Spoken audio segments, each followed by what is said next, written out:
Hello students, नवांकुर विद्यापीठ की डिजी lesson classes में आप सभी का स्वागत है।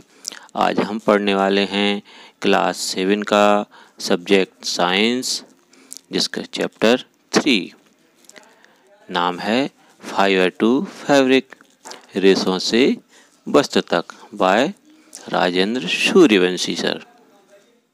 रेशों से वस्त्र तक अध्याय में हम बात करते हैं सबसे पहले रेशे क्या होते हैं।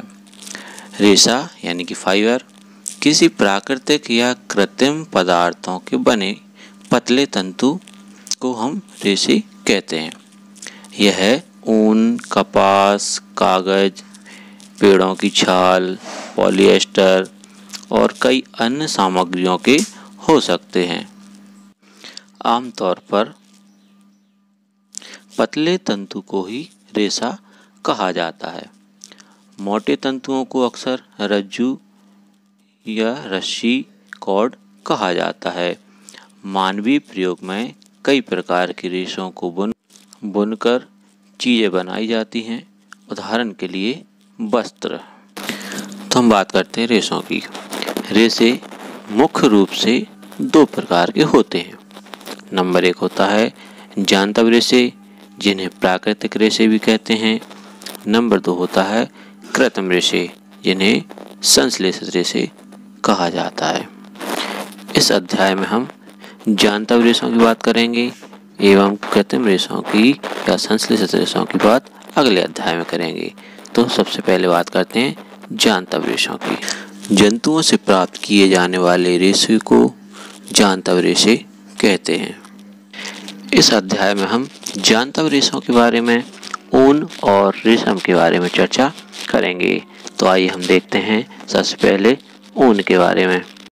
ऊन भेड़, बकरी, याक और कुछ अन्य जंतुओं से ऊन प्राप्त की जाती है।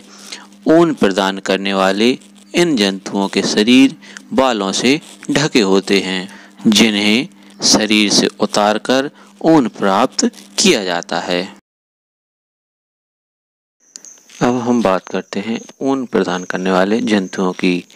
जैसे कि हम देखते हैं हमारे देश में विभिन्न भागों में भेड़ों की अनेक नस्लें पाई जाती हैं।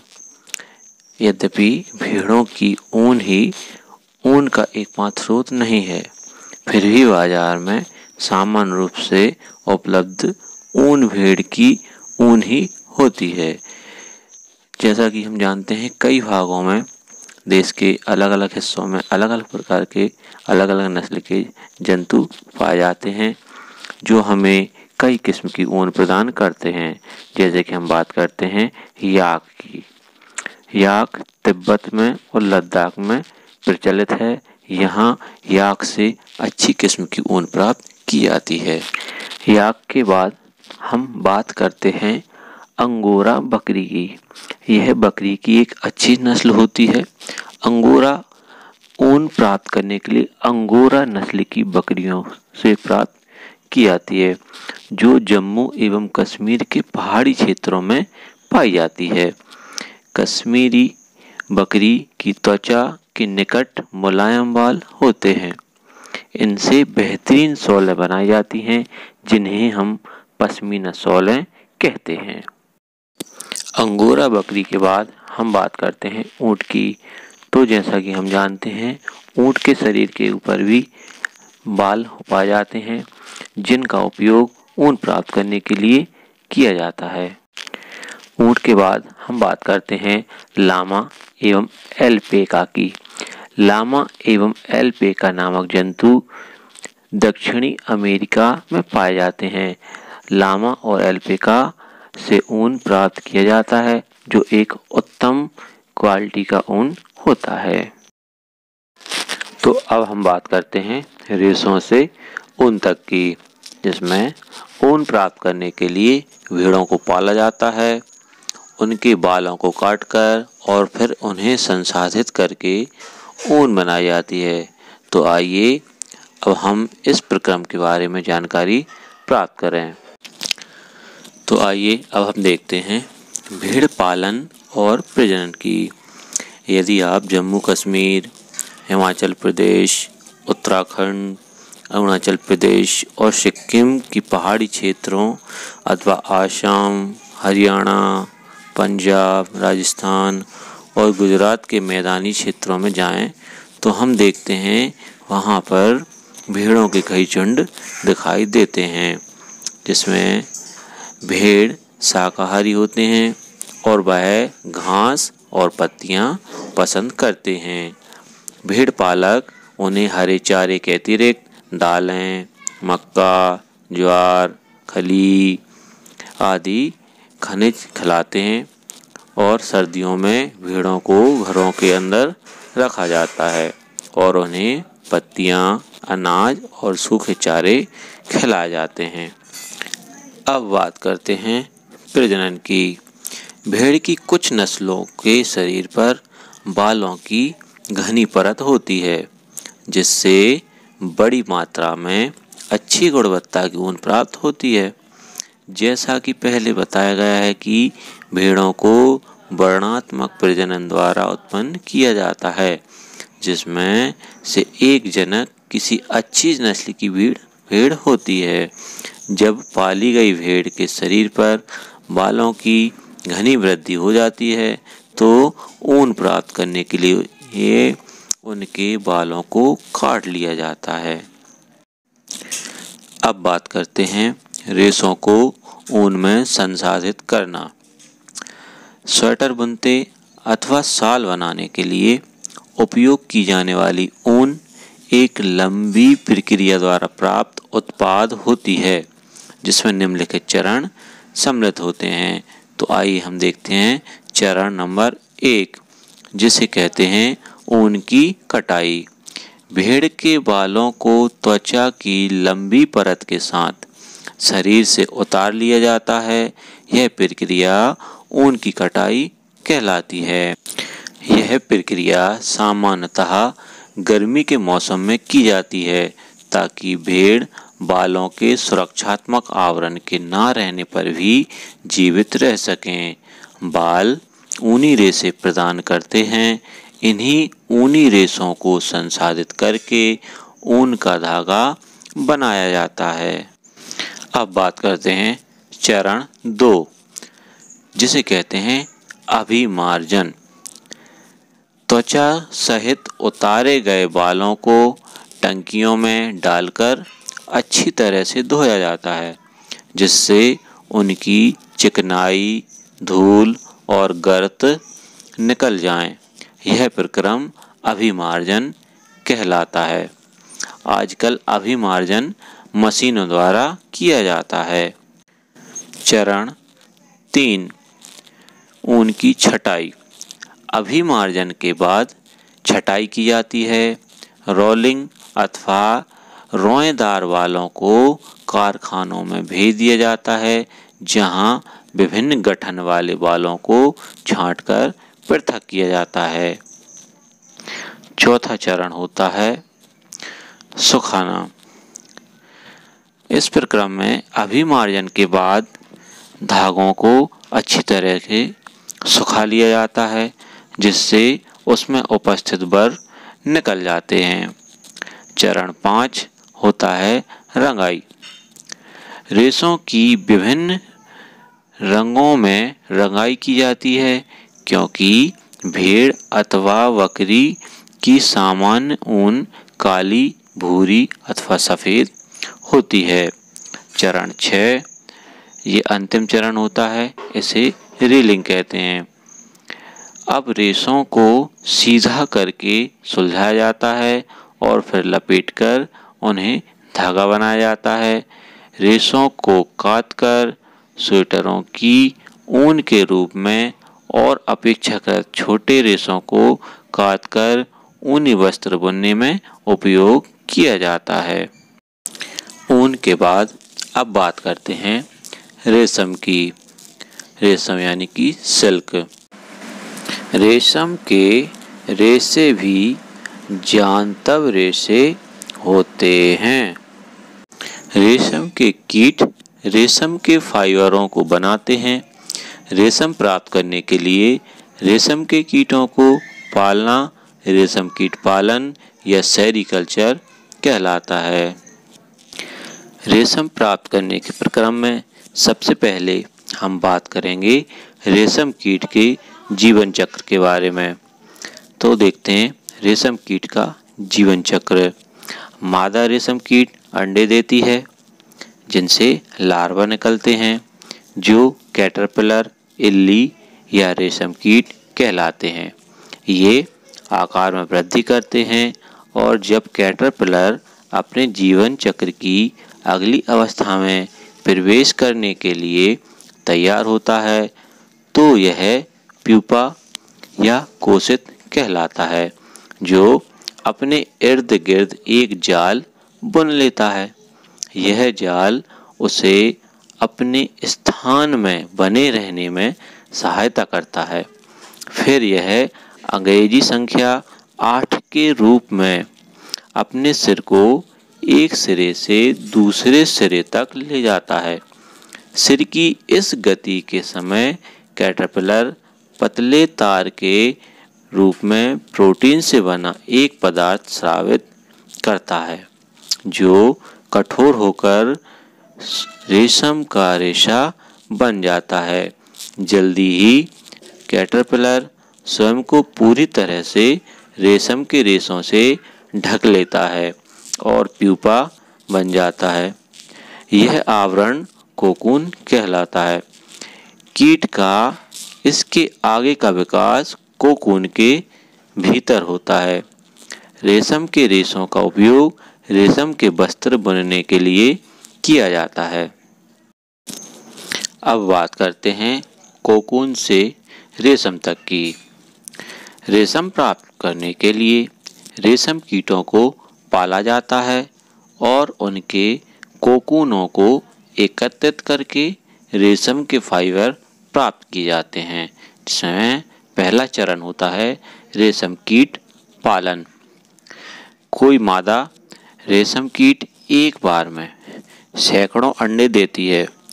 अंडों को सावधानी से कपड़े की पट्टियों अथवा कागज पर संग्रहित करके रेशम कीट पालकों को बेच दिया जाता है। ये पालक या किसान अंडों को स्वास्थ्यकर स्थितियों, उचित ताप एवं आर्द्रता की अनुकूल स्थितियों में रखते हैं। अंडों को उपर्युक्त ताप तक गर्म रखा जाता है जिससे अंडों में से लार्वा निकल आए। यह तब किया जाता है जब शहतूत के वृक्षों पर नई पत्तियां आती हैं। लार्वा जो कैटरपिलर अथवा रेशम कीट कहलाते हैं दिन रात खाते रहते हैं और आमाप यानी कि साइज में काफ़ी बड़े हो जाते हैं। लार्वा को शहतूत की ताज़ी कटी पत्तियों के साथ बांस की स्वच्छ ट्रे में रखा जाता है। 20 से 25 दिन के बाद कैटरपिलर खाना बंद कर देते हैं और कोकून बनाने के लिए वे बांस के बने छोटे छोटे कक्षों में चले जाते हैं। इसके लिए ट्रे में छोटी रैक या टहनियाँ रख दी जाती हैं जिससे कोकून जुड़ जाते हैं। कैटरपिलर अथवा रेशम कीट कोकून बनाते हैं जिसके भीतर प्यूपा विकसित हो जाता है। इसके बाद अगला चरण होता है रेशम का संसाधन। रेशम फाइबर प्राप्त करने के लिए कोकूनों की बड़ी ढेरी का उपयोग किया जाता है। वयस्क कीट में विकसित होने से पहले ही कोकून को धूप में रखा जाता है अथवा पानी में उबाला जाता है या भाप में रखा जाता है। इस प्रक्रम में कीटों के फाइबर पृथक हो जाते हैं। रेशम के रूप में उपयोग के लिए कोकून में से रेशे निकालने के पश्चात उनसे धागे बनाने की प्रक्रिया रेशम की रीलिंग कहलाती है। रीलिंग विशेष मशीनों से की जाती है जो कोकून में से फाइबर या रेशों को निकालती है। फिर रेशम के रेशों की कताई की जाती है जिससे रेशम के धागे प्राप्त हो जाते हैं। बुनकरों द्वारा रेशम के इन्हीं धागों से वस्त्र बुने जाते हैं। तो यहाँ पे हमारा अध्याय 3 समाप्त हुआ। अब हम बात करेंगे अध्याय में आए हुए अभ्यास की। प्रश्न नंबर 1, संभवतः आपने नर्सरी कक्षा में निम्नलिखित पंक्तियाँ पढ़ी होंगी। का, baa baa black sheep have you any wool. खा, Mary had a little lamb whose fleece was white as snow. ऊपर लिखी पंक्तियों के आधार पर यह बताएं कि नंबर 1, ब्लैक शीप यानी काली भेड़ के किन भागों में ऊन होती है। तो उत्तर है ब्लैक शीप यानी काली भेड़ के दाढ़ी एवं त्वचा की पतली परत पर ऊन होती है। नंबर 2, मेमने यानी लैम्ब के सफ़ेद रोमों का क्या तात्पर्य है। उत्तर है मेमने लैम्ब के सफ़ेद रोमों से तात्पर्य मुलायम सफ़ेद बाल यानी कि फर से है। प्रश्न नंबर 2, रेशम कीट आ, कैटरपिलर वा, लार्वा है। सही विकल्प चुनिए। तो इसका सही विकल्प आएगा गा, आ और वा। निम्नलिखित में से किस से ऊन प्राप्त होती है। तो इसका उत्तर आएगा घने बालों वाला कुत्ता। प्रश्न नंबर 4, निम्नलिखित शब्दों का क्या अर्थ है। पहला है पालन। उत्तर है जंतुओं से ऊन प्राप्त करने के लिए जंतुओं का पालना जंतु पालन कहलाता है। नंबर 2 है ऊन कटाई। उत्तर है भेड़ के बालों को त्वचा की पतली परत के साथ शरीर से उतारना ऊन की कटाई कहलाती है। नंबर 3 है रेशम कीट पालन। उत्तर है रेशम प्राप्त करने के लिए रेशम के कीटों को पालना रेशम कीट पालन या सेरीकल्चर कहलाता है। प्रश्न नंबर 5 है ऊन के संसाधन के विभिन्न चरणों के क्रम में कुछ चरण दिए गए हैं। शेष चरणों को उनके क्रम में लिखिए। ऊन कटाई, खालिस्तान, छटाई, खालिस्तान और खालिस्तान। तो इसमें उत्तर आएगा ऊन कटाई, अभिमार्जन, छटाई, सुखाना, रीलिंग। प्रश्न नंबर 6 है रेशम कीट के जीवन चक्र की उन 2 अवस्थाओं के चित्र बनाइए जो प्रत्यक्ष रूप से रेशम के उत्पादन से संबंधित हैं। तो नीचे आपको रेशम के उत्पादन से संबंधित रेशम कीट के जीवन चक्र की 2 अवस्थाएं दर्शाई गई हैं। इन्हें ध्यान से देखें और स्वच्छ चित्र बनाने का प्रयास करें। प्रश्न नंबर 7 है निम्नलिखित में से कौन से 2 शब्द रेशम उत्पादन से संबंधित हैं। रेशम कीट पालन, पुष्प कृषि, शहतूत कृषि, मधुमक्खी पालन, वनवर्धन। तो उत्तर है रेशम कीट पालन और शहतूत कृषि। प्रश्न नंबर 8 कॉलम ए में दिए गए शब्दों का कॉलम बी में दिए गए वाक्यों से मिलाइए। कॉलम ए एवं कॉलम बी। अभिमार्जन उत्तर होगा काटी गई ऊन की सफाई। खा शहतूत की पत्तियां। इसका उत्तर होगा रेशम कीट का भोजन। गा याक। उत्तर होगा ऊन देने वाला जंतु। घा कोकून। उत्तर होगा रेशम फाइबर उत्पन्न करता है। अब प्रश्न नंबर 9 इस पाठ पर आधारित एक वर्ग पहेली दी गई है। रिक्त स्थानों की उन अक्षरों से भरने के लिए संकेतों का उपयोग करिए जो अक्षर को पूरा करते हैं।